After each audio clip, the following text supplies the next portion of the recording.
This video was made possible by Brilliant, a problem-solving website that can help you improve your focus.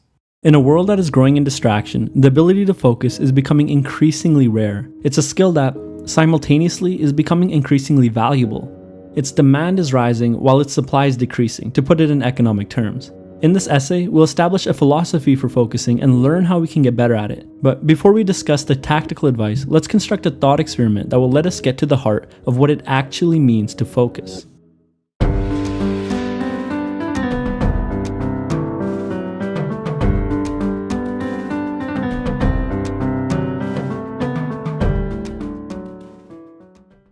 Imagine that our company, Robo Inc., has built an extremely complex AI that works in one of our company warehouses. Let's call it Robo 3000. Robo 3000 has been programmed to insert a key into a keyhole, turn it at a specific number of rotations per minute, and produce as many boxes as it can. Because our AI is extremely complex and expensive, it's been programmed to sense any threats in its surrounding. A fire in the building, for example. In the event of an emergency, the AI should leave the building safely so that we can avoid the cost of replacing it. However, the Robo 3000 must also communicate with the people in the building. It has to help them with lifting heavy objects or in an emergency. We hope that, in the case of a fire, it will be able to accurately gauge threat levels, save as many people as possible, and save itself.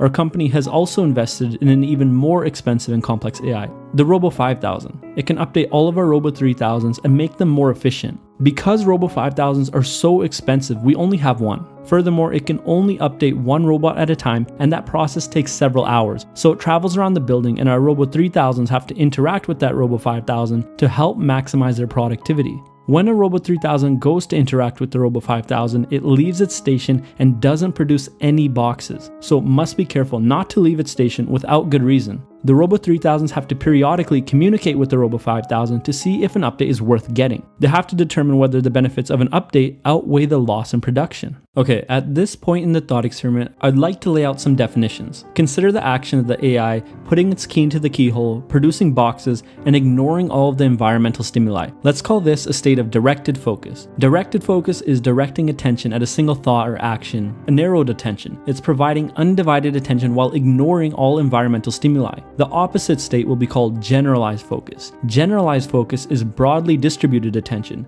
It's reacting to environmental stimulus. In a state of generalized focus, our AI will do things such as analyzing if anyone needs serious help, if there are any imminent threats, and communicate with the Robo 5000 to see if an update is worth getting. Clearly, maximizing the amount of time spent directing focus towards the production of boxes would produce the maximum amount. But if the Robo 3000 stays in a state of directed focus for too long, it might not catch what's going on in the environment. This could lead to a disaster, such as getting trapped in a burning building. Clearly, there's a dilemma here. Let's explore this problem further. How can our AI maximize its production of boxes while also reacting appropriately to its environment? How does it decide how much time to spend in a state of directed focus producing boxes and how much time to spend in a state of generalized focus analyzing its environment? How can the AI separate a fire from someone cooking in the kitchen? How can it separate a trivial request from an important request? How can it run optimally? As the coders, we have to decide what actions the Robo 3000 prioritizes. There has to be a system for operating and a hierarchy of priorities. Here's an example of an operating system. For every 30 seconds the Robo 3000 spends in a state of directed focus, it must spend 5 seconds in a state of generalized focus. During this period of generalized focus, the Robo 3000 has to prioritize the stimuli it detects in its environment and act accordingly. How will it do this?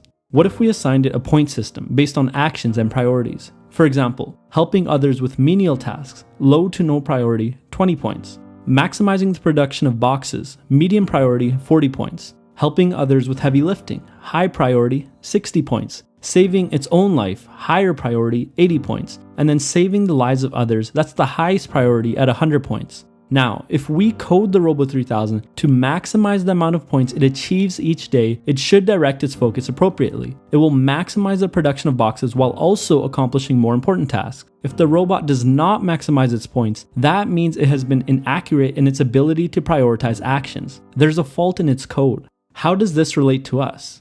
To change our ability to focus, we must, like the AI, change our code. We have to optimize our action priority point system. But I would like to borrow some terminology from the philosophy of hedonism, which we talked about in the virtual reality video, for our condition. Instead of maximizing points, you can think of humans as maximizing net pleasure. In this case, pleasure refers to any state that we would enjoy being in. The Robo 3000 uses focus as a tool to maximize the amount of points it achieves over its life. Likewise, focus is a tool that we use to maximize our pleasure over an entire life. Like the robot, we do this through an action priority system. You would be correct in thinking that there is, however, an asymmetry between humans and AI. For the AI, the actions that would produce the most pleasure were very clear. The AI knew exactly what it had to do to maximize its pleasure. For us, this is not so simple. Determining the net pleasure of an activity is not always intuitive, and it's highly subjective. Furthermore, as coders, we could easily change how the robot operates and what it prioritizes by altering its code. As humans, some of our code is decided by nature or genetics, and what's left typically has to be changed by ourselves. We'll explore how we might do this in a bit, but first, a summary. At its core, this is what the AI thought experiment is about. A robot is trying to maximize its pleasure in a very complex environment by appropriately directing its focus. How can it accomplish that? I claim that it can accomplish this through an accurate prioritization and understanding of its actions. Likewise, I argue that the same rule applies for us. Before we discuss how to improve our focus, let's take a look at some reasons why we can't focus. There's another definition I want to discuss here. What does it actually mean to not focus? Not focusing means that there's a difference between where an individual wants to direct their attention and where it's actually being directed. People direct their focus all the time, but it's not always towards what they want. Let's discuss some reasons why. Reason number 1, stress. Some people will find it difficult to direct their focus because they lead a high stress lifestyle. This is equivalent to the robot being in a burning building. It will enter into a state of generalized focus, determine an imminent threat, and begin saving people or evacuating. It could not possibly focus on creating more boxes amidst the chaos. It would be more pleasurable for it to save the people and itself. That's where it must direct its focus. That's the higher priority. I will argue that many of us are programmed in the same way. We lose the ability to direct our focus to what we want, homework for example, when our stress levels are very high. In other words, high stress situations command our attention like a black hole. They are high priority events, and rightfully so. So why is this important to know? I think this is important to realize because some people need to deal with their high levels of stress before they can focus on other tasks. Furthermore, I hope that it will encourage some compassion for those who are suffering. Sometimes, the students who perform the best are the ones that are the most stress-free and not the ones that are the most intelligent. I believe it's also in our interest to help alleviate the suffering of the less fortunate so that they may focus on non-emergencies, improve their situation, and contribute positively to society. Reason number 2, doing things we dislike. Directing our focus for extended periods of time is much easier when we enjoy the task at hand. Think about things you may enjoy doing, such as watching a movie at the theater, playing video games, having a good conversation, making music, doing arts and crafts, or reading. Do you ever think about how easy it is to maintain a state of directed focus when doing these activities? This is likely due to the fact that we find these activities intrinsically pleasurable. It's not difficult to determine that a good conversation with a friend will be enjoyable or that playing a good game will be pleasurable. We focus because we know that we'll enter into a pleasurable state. There's little to no uncertainty. I'd like to make a distinction between two kinds of pleasure, extrinsic and intrinsic. Intrinsic pleasure is derived from an activity itself. For example, a good conversation. Extrinsic pleasure is doing an activity that leads to pleasure. For example, working a job you hate for good money. Activities that are extrinsically pleasurable are harder to focus on because the activity itself is not pleasurable. Not only do they not produce pleasurable states, it's often hard to determine whether they will lead to future states of pleasure. For example, let's say I work a job I hate and I find it unpleasurable. I also don't know if I'm going to get a raise, if that raise will bring me any more pleasure, if I'll get a promotion, or if that promotion will bring me any more pleasure. I originally took this job because it gave me the extrinsic pleasure of money. Now I'm more uncertain about the pleasure it will continue to produce for me. This job will become very hard for me to focus on, and instead, I'll begin to direct my focus on activities that I know will produce pleasure, such as texting or going on social media. On the other hand, intrinsically pleasurable activities are much easier to focus on because, again, there's little to no uncertainty about the pleasure that they will bring. This example doesn't map nicely onto our robot analogy because it describes an action our robot would never take. Our robot would never do activities that are extrinsically pleasurable. It can only function by doing activities that are intrinsically pleasurable. The last reason, I'd argue, is that many individuals have coded themselves to constantly seek small short-term pleasures. This is equivalent to coding the robot such that it does not save itself, doesn't help anyone else, and never goes to get upgrades. It produces a consistent, predictable, and repeatable amount of pleasure over its life, but it does not maximize its pleasure. It may be in a state of directed focus its whole life, but to what end? Directed focus is a means to an end and not an end in itself. In our example, maximizing pleasure is the end goal and directed focus is the tool or means to achieve it.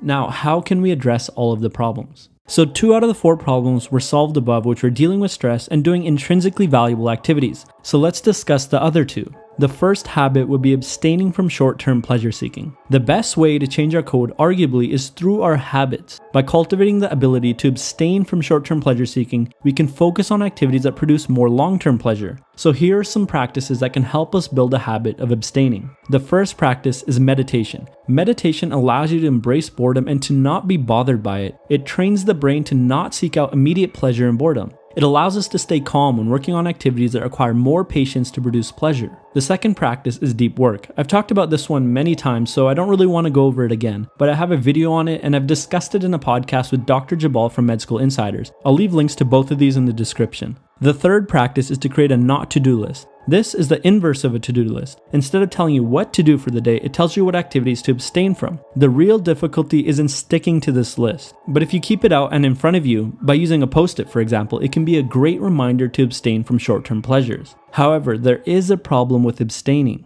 Abstaining behaviors can be really powerful for training the brain, but I think they have to be met with some skepticism. Let's assume that doing an activity will not give me any pleasure for 80 years. I start doing it at the age of 10, but when I hit 90 years of age, this activity will produce extreme amounts of net pleasure in my life. There's a big problem if I die before that. While trying to maximize my pleasure, I died with an absolute minimum. I call this the abstaining problem. To avoid dying with a minimum of pleasure, it's important to inject a controlled amount of short-term pleasures.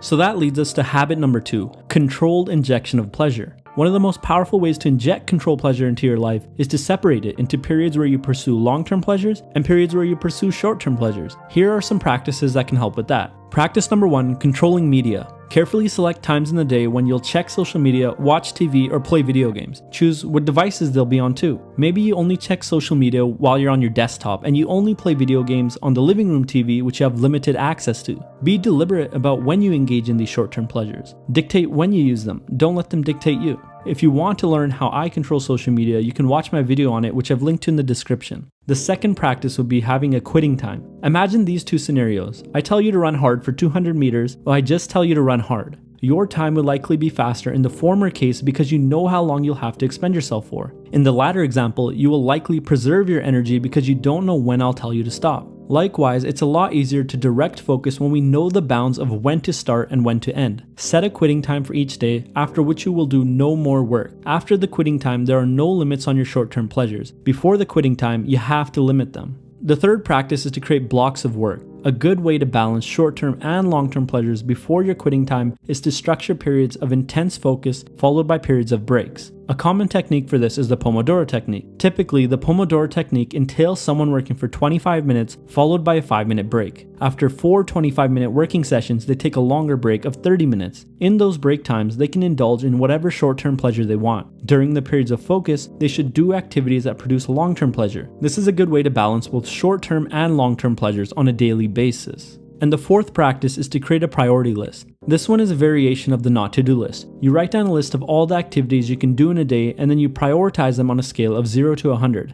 Activities that receive a score of 0 are activities that you shouldn't do. All activities should add up to a total score of 100. This can help you prioritize your time like the robot. Everyone can determine their own percentages of how to spend their time, but I like to follow an 80-20 rule. 80% of my time should be spent on activities that produce long-term pleasure, and 20% of it should be spent on activities that produce short-term pleasure. Like the not-to-do list, it's a good idea to keep your priority list out in front of you. It's also good practice to write a new one each day before you start working. Just to put it all together and to give you an example of how these tactics can be implemented, my day is structured like this. 80% focus on long-term activities like writing, animating, and going to the gym. 20% focus on short-term pleasures. Right now, this mostly consists of reading. And then I'll start writing or animating at 1 p.m. and my quitting time is 10 p.m. I separate my work time using the standard Pomodoro blocks of 25 minutes followed by a 5-minute break and a longer 30-minute break after every 4th Pomodoro. In summary, keep yourself optimally pleasured in the short term with enough thought for the long term. This is mainly done through prioritization of activities that will maximize your net pleasure in life. That's the philosophy of focus laid out in this video.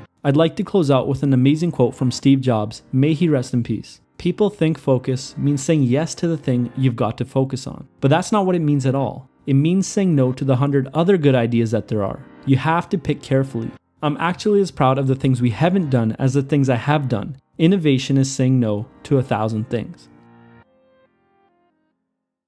One way to get better at focusing is to build up a resistance to short-term pleasure seeking. For me, that meant checking my phone and social media less. To get rid of the compulsion to check my phone for pleasure, I had to substitute that habit with one that encourages my long-term growth. That's why I enjoy spending time on Brilliant during my Pomodoro breaks. Brilliant has hundreds of intriguing puzzles that are fun to think about, which inspire you to put in the effort to achieve that pleasure. On top of that, the problems on Brilliant get progressively more difficult. So the first problem you solve on Logic may only require 2 minutes to solve it, but the final one may take 30 minutes.